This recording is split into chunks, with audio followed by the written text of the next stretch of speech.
Okay number કયો 12 number જોઈ લો ભાઈ બોલો. આર બી અને આઈ ભાગીદારો વચ્ચે નફા નુકસાન વહેંચી 3:2:1 ના પ્રમાણમાં થાય છે. નીચેની બાકીઓનો નિકાલ કરો. પહેલું સામાન્ય અનામત 18. આ જે દાખલો છે ત્રીજી વાર આપણે લઈએ. પુનર્ગઠનમાં આવ્યો, પ્રવેશમાં આવ્યો અને આ ત્રીજી વાર અહીંયા એનું જ રિપીટ થાય છે. એનું જ આમ તો યાદ હોવું જોઈએ પણ તમને યાદ નહીં હોય 100% જોઈએ. નંબર 1 બોલો. પહેલી કઈ બાકી સામાન્ય છે? અનામત. એની અમનો શું થાય કોને યાદ છે? સામાન્ય અનામત વેચવાનું.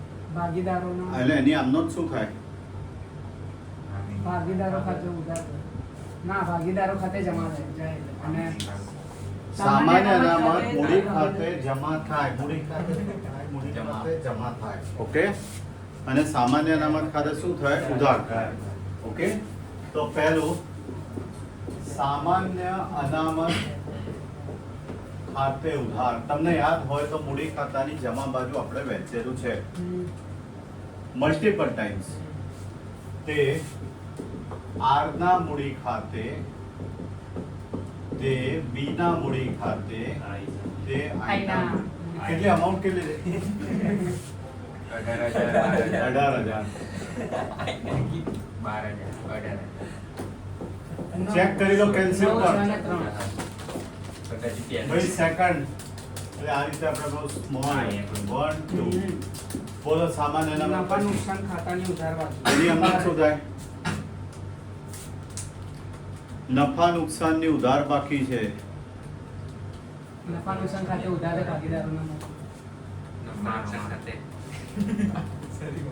મૂડી ખાતાની કઈ બાજુ વહેંચાય રકમ? ઉધાર બાજુ કે જમા બાજુ? નફા નુકસાનની ઉધાર બાજુ. મૂડી ખાતાની કઈ બાજુ વહેંચાય? જમા. ઉધાર કે તમે જમા બોલો તો બોલો કેવું કહેવાય? ઉધાર બાકી એટલે ખોટ કહેવાય. નફા નુકસાનની ઉધાર બાકી છે એટલે મૂડી ખાતાની ઉધાર બાજુ વહેંચાય. કઈ બાજુ વહેંચાય? ઓકે. ઉધાર એટલે ભાગીદારના મૂડી ખાતે ઉધાર, તે નફા નુકસાન ખાતે જમા. પરિવાર આર ના મૂડી ખાતે ઉધાર, તે નફા નુકસાન ખાતે કેટલી અમાઉન્ટ? 12,000. 6 4 2 ચેક કરો.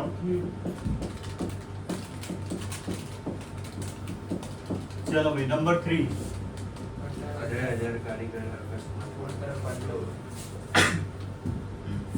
દાવો છે. દાવો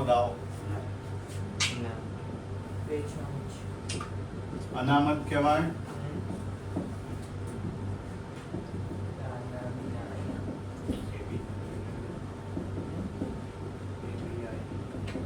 કેટલી અમાઉન્ટ? 18,000.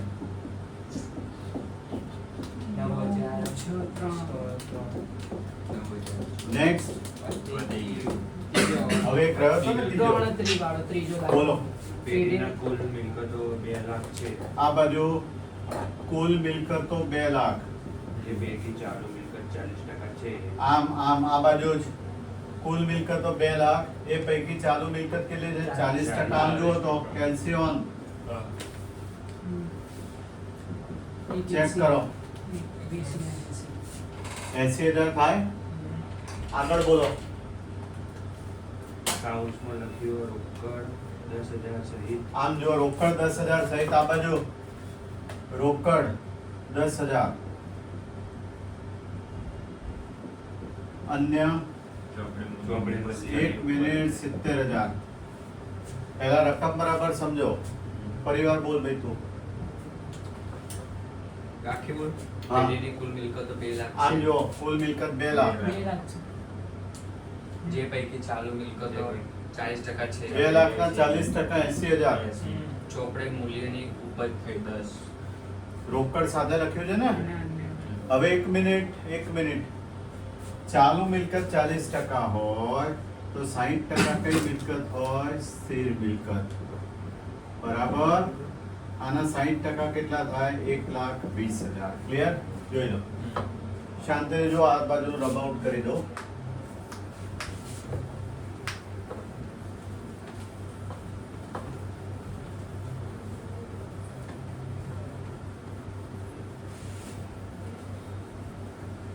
આગળ કંઈક કીધું હશે જુઓ તો એમાં.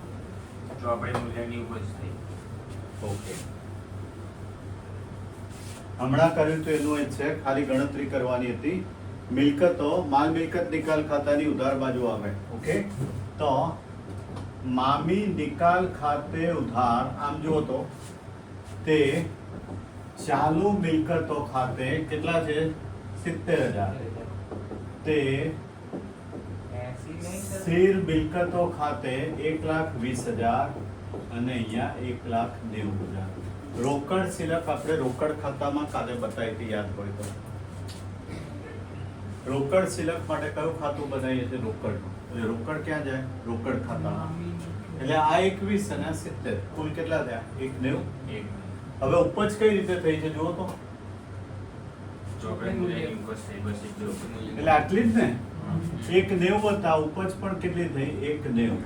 એટલે રોકડ બેંક ખાતે ઉધાર 1,90,000 તે મામી નિકાલ ખાતે 1,90,000.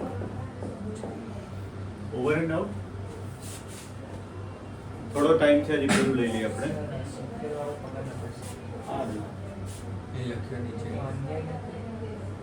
આ જોઈ ને, ટોટલ 80,000, એમાં 10,000 રોકડ. એટલે બાકી અન્ય ચાલુ મિલકત કેટલી? 70,000. 70. રોકડ આપણે કેમ નથી લીધો? રોકડ ક્યાં લખીએ છીએ આપણે? રોકડ ખાતામાં. એટલે મેં રોકડ અહીંયા ગણતરીમાં બતાવ્યું, પણ આમનોટમાં રોકડ લીધું. ઓકે, ચાલો. હવે દાખલા નંબર કયો છે? 2-3 પોઈન્ટ થઈ જશે. 6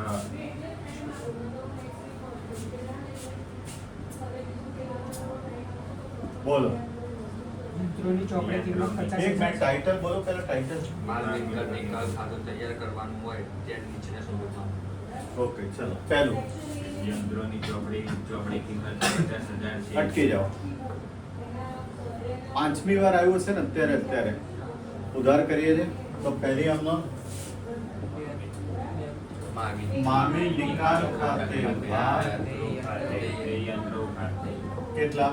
50,000. હવે આગળ વાંચો. જે ભાગીદાર દર્શન 55,000 માં લઈ જાય છે. આમ જો જમા કરી દઉં. કોને ઉધારીને?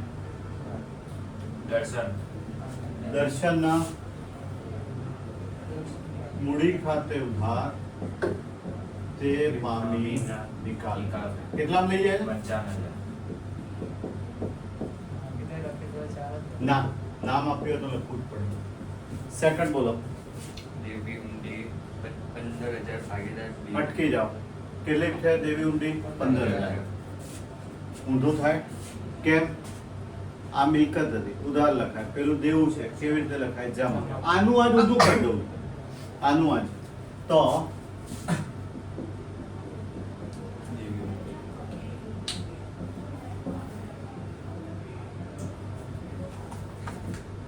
કેટલી છે દેવી ઊંડી? 15,000. હવે શું કીધું તેને જુઓ તો. આગળ વાંચો. બીમલ ચૂકવવાનું સ્વીકારે છે. જો જમા હતા, આની જેમ જ જમા હતા. હવે શું થઈ જાય? ઉધાર. બેમાં મામી નિકાલ તો લેવાનું જ એક આવડે એટલે બીજું આવડે છે. મામી નિકાલ ખાતે ઉધાર જે વિમલ ખાતે